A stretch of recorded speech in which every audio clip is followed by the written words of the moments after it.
दोस्तों ये कहानी है दो ऐसी लड़कियों की जिनके साथ कुछ लड़के बार बार जबरदस्ती करते हैं, लेकिन उन दोनों लड़कियों ने हार नहीं मानी और उन सब लड़कों से एक एक करके अपना बदला लिया। चलिए जानते हैं कैसे। तो कहानी की शुरुआत में हम दो लड़कियों कैटी और नैन्सी को देखते हैं, जो एग्रीकल्चर की स्टूडेंट थी और अब वो स्टडी करने के लिए न्यूयॉर्क के एक फार्म में जाने वाली थी। इस बात से वो दोनों बहुत ज्यादा खुश थी। वो दोनों आपस में बात करती हैं कि इस बहाने वो न्यूयॉर्क भी घूम लेंगी और वहाँ खूब सारी शॉपिंग कर लेगी। अगली सुबह उन दोनों को लेने उनके अंकल जैसन आते हैं, जो कि एक FBI एजेंट थे। जब वो दोनों जैसन के घर जाते हैं तो वहाँ उनकी मुलाकात जैसन की गर्लफ्रेंड से होती है, जो उन्हें देखकर बहुत खुश होती है। अब नए शहर में आने के बाद कैटी और नैन्सी अपना नाम भी नया रखने का सोचती हैं। जहाँ कैटी अपना नाम हैदर तो वहीं नैन्सी अपना नाम रेपली रखती है। अगले दिन जैसन उन्हें बस स्टॉप पर लेकर जाता है, क्योंकि कैटी और नैन्सी को स्टडी के लिए एग्रीकल्चर फार्म जाना था, जहाँ पर जैसन इन दोनों के साथ ही न्यूयॉर्क जाने वाली बस का वेट करने लगता है। कैटी जैसन को ये कहते हुए वहाँ से जाने के लिए कहती है कि अब वो यहाँ से चली जाएंगी और फार्म पहुंचकर उन्हें मैसेज कर देगी, जिस पर जैसन उन्हें कोड वर्ड इस्तेमाल करने के लिए कहता है, जिससे कि वो समझ सके कि वो लोग सेफ हैं। कैटी कहती है कि मैं एप्पल वर्ड यूज करूंगी,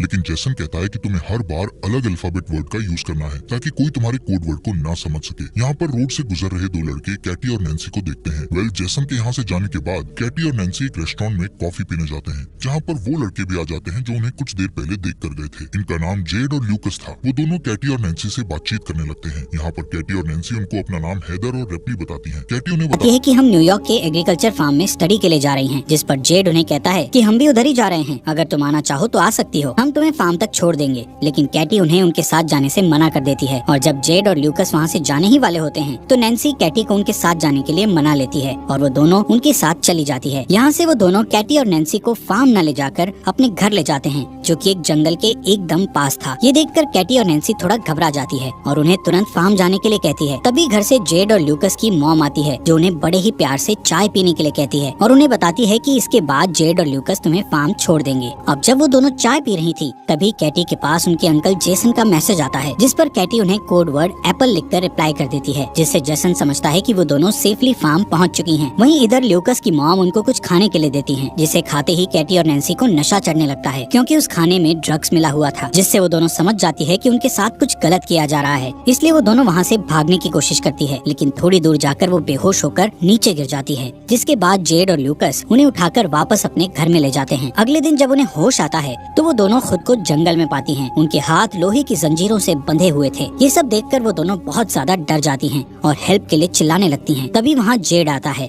और उन्हें बताता है कि तुम जंगल की ऐसी जगह पर हो जहाँ दूर दूर तक कोई भी इंसान नहीं है, इसलिए तुम्हारे चिल्लाने का कोई फायदा नहीं है। कुछ देर बाद वहाँ बोरिस नाम का एक आदमी आता है, जो कैटी को उसका फोन दिखाता हुआ उससे कहता है कि तुम्हारे फोन पर किसी जेसन नाम के आदमी ने मैसेज किया है, जिसे तुमने पिछली बार मैसेज में उसको एप्पल लिखकर भेजा था। वो उन दोनों से इसका मतलब पूछने लगता है, जहाँ कैटी उन्हें बताती है कि एप्पल एक कोड वर्ड है, जिसका मतलब है कि वो लोग ठीक हैं। इसके बाद बोरिस जैसन को रिप्लाई करता हुआ लिखता है कि सब कुछ ठीक है, हम फन कर रहे हैं, और कोड वर्ड के लिए वो एप्पल भी लिखता है। इसके बाद वो लोग कैटी और नैन्सी को उनके सामने ही नहाने के लिए फोर्स करते हैं कि तभी वहाँ एक शेरिफ नाम का पुलिस ऑफिसर आता है, जिसे देखकर कैटी और नैन्सी उनसे मदद मांगने लगती है। लेकिन तभी उन्हें पता लगता है कि वो पुलिस ऑफिसर भी जेड और ल्यूकस के साथ मिला हुआ है। ये देखकर वो दोनों ज्यादा डर जाती हैं। यहाँ कैटी और नैन्सी उनको समझाने की कोशिश करती है कि प्लीज हमें यहाँ से जाने दो, हम किसी को कुछ नहीं बताएंगे, लेकिन वो लोग उनकी एक नहीं सुनते। वो पुलिस वाला वाइग्रा की गोली खाता है और अपने लिए कैटी को चूज करता है। इसके बाद हम उस पुलिस ऑफिसर को कैटी के कंटेनर से बाहर आते देखते हैं, जिससे हमें पता लगता है कि उसने कैटी के साथ जबरदस्ती किया है। वहीं दूसरी ओर हम जैसन को देखते हैं, जिसको कैटी और नैन्सी की बहुत चिंता हो रही है, क्योंकि कैटी ने मैसेज में एप्पल वर्ड को दोबारा इस्तेमाल किया था। वहीं उधर वो लोग कैटी के कंटेनर में एक सन की नशेड़ी आदमी को भेजते हैं, जो उसके पेट पर जलती हुई सिगरेट लगा देता है, जिससे कैटी जोर जोर से चीखने लगती है। इसके बाद वो कैटी के साथ जबरदस्ती करता है। यहाँ पर ये सभी लोग हैवानियत की सारी हदें पार कर चुके थे। ये लोग कैटी और नैन्सी से जबरदस्ती धंधा करवा रहे थे। वहीं जैसन कैटी और नैन्सी के बारे में पता लगाने के लिए न्यूयॉर्क एग्रीकल्चर फार्म पर कॉल करते हैं, तो उन्हें वहाँ से पता चलता है कि वो दोनों तो एक बार भी यहाँ नहीं आई हैं। यहाँ पर जैसन समझता है कि वो दोनों किसी बड़ी मुसीबत में हैं, इसलिए वो तुरंत उनको ढूंढने के लिए निकल जाता है। वहीं कैटी और नैन्सी के साथ और भी ज्यादा बुरा हो रहा था, क्योंकि अब जो अगला कस्टमर था, उसके आने से पहले जेड और ल्यूकस उन दोनों के मुंह पर मास्क पहना देते हैं और वो कस्टमर भी एक पिग वाला मास्क पहन लेता है। इसके बाद जेड और ल्यूकस उस कस्टमर को कैटी और नैन्सी के चेहरे से मास्क उतारकर उस कस्टमर को उनके चेहरे दिखाता है। कैटी और नैन्सी उस पिग मास्क वाले आदमी को देखकर और भी ज्यादा डर गई थी। यहाँ पर वो बंदा नैन्सी को चूज करता है और उसे कंटेनर में ले जाकर उसके साथ जबरदस्ती करता है। उसके जाने के बाद जब कैटी नैन्सी के पास जाती है, तो वो देखती है कि नैन्सी की हालत बहुत ज्यादा खराब हो गई है। वहीं दूसरी साइड जेसन पुलिस स्टेशन पहुंचता है और वहाँ पर उसे वही पुलिस ऑफिसर मिलता है जिसने कैटी के साथ जबरदस्ती की थी। जेसन उसे कैटी और नैन्सी के किडनैप के बारे में बताता हुआ कहता है कि वो भी एक FBI एजेंट है। जिस पर वो पुलिस ऑफिसर जेसन से पूछता है कि आपको कैसे पता कि वो दोनों किडनैप हुई हैं? जिस पर जेसन उससे कहता है कि उसने अपनी भतीजी कैटी को एक कोड वर्ड एक बार ही इस्तेमाल करने के लिए कहा था, लेकिन कैटी ने एक ही कोड वर्ड को दोबारा इस्तेमाल किया है। वहीं जंगल में बोरिस को ये सारी खबर उस पुलिस ऑफिसर ने दे दी थी कि कैटी के अंकल एक FBI एजेंट हैं और कैटी ने हम लोगों को उस कोड वर्ड के बारे में गलत इन्फॉर्मेशन दी थी। बोरिस जेड को कैटी के कंटेनर से थोड़ा दूर ले जाकर उससे बात करता है कि इन दोनों लड़कियों को जल्द से जल्द ठिकाने लगाना होगा, वरना हम मुसीबत में पड़ सकते हैं। वो जेड को कहता है कि हमें शहर से आने वाली नई लड़कियों को भी पकड़ना है। कैटी अपने कंटेनर के पास खड़ी होकर चुपके से उनकी ये सब बातें सुन रही थी। इसके बाद बोरिस कैटी के कंटेनर में जाकर उसके साथ जबरदस्ती करता है। दूसरी ओर जेसन भी रेस्टोरेंट में पहुंचता है जहाँ पर कैटी और नैन्सी को वो दोनों लड़के मिले थे। जेसन वहीं काम कर रहे एक आदमी से कैटी और नैन्सी के बारे में पूछता है, जहाँ वो आदमी उसे बोरिस की गाड़ी के बारे में बताता है।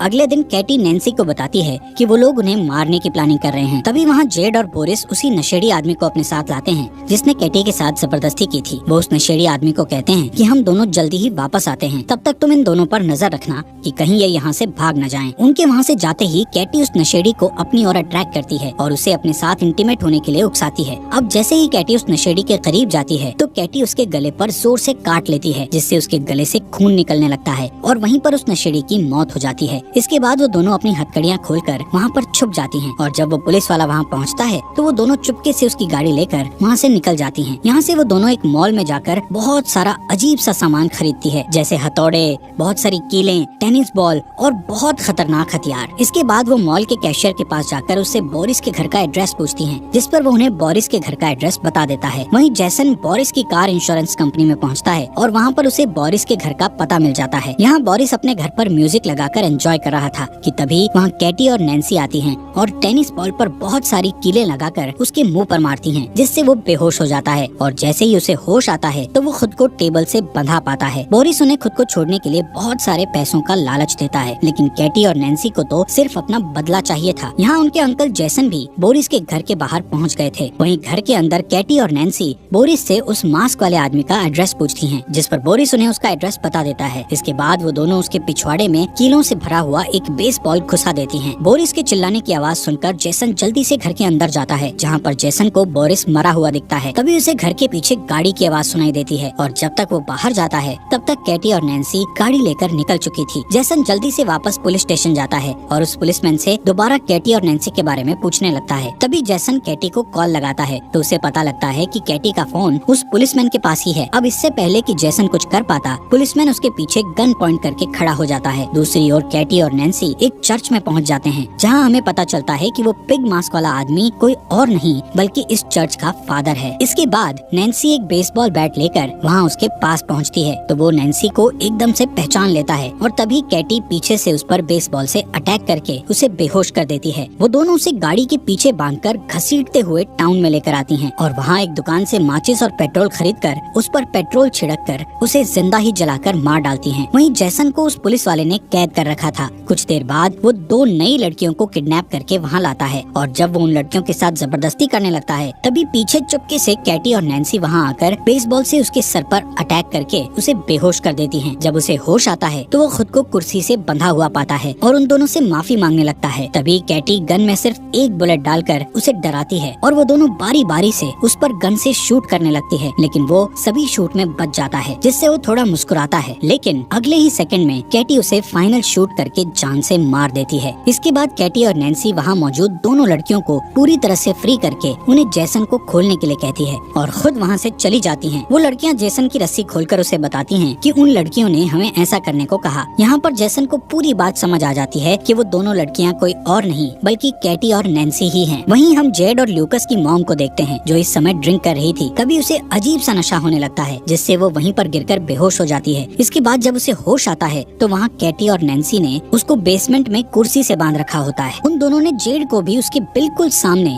वहीं पर बांध रखा था। यहाँ पर कैटी और नैन्सी जेड को उसकी मॉम की आंखों के सामने ही बेसबॉल मारकर नीचे गिरा देती हैं और फिर दोनों बेसबॉल बैट से मारते हुए उसे जान से मार देती हैं, जिससे उसकी मॉम जोर जोर से रोने लगती है। फिर वो उसकी मॉम को ल्यूकस के पास लेकर जाती है, जहाँ वो ल्यूकस के हाथ में बेसबॉल बैट देकर उसकी ही मॉम को उसे मारने के लिए कहती है। और उसे धमकाती है कि अगर तुमने ऐसा नहीं किया तो हम तुम्हें गोली मार देंगे। लेकिन लूकस ऐसा नहीं कर पाता, जिससे नैन्सी उसे गन से शूट करके मार डालती है। इसके बाद वो उसी गन को साफ करके लूकस के हाथ में पकड़ा देती है, जिससे कि पुलिस को लगे कि वो लोग आपस में ही लड़कर मर गए हैं। इसके बाद उनकी मॉम कैटी और नैन्सी को कहती है कि अगर तुम मुझे नहीं मारोगे तो मैं तुम्हें बहुत सारे पैसे दे सकती हूँ। उसकी बात सुनकर कैटी और नैन्सी बहुत हंसती है और फिर कैटी एक कटिंग मशीन से उसका धड़ उसकी बॉडी से अलग कर देती है। कुछ दिनों बाद जैसन कैटी और नैन्सी के घर जाता है, जहाँ पर हम देखते हैं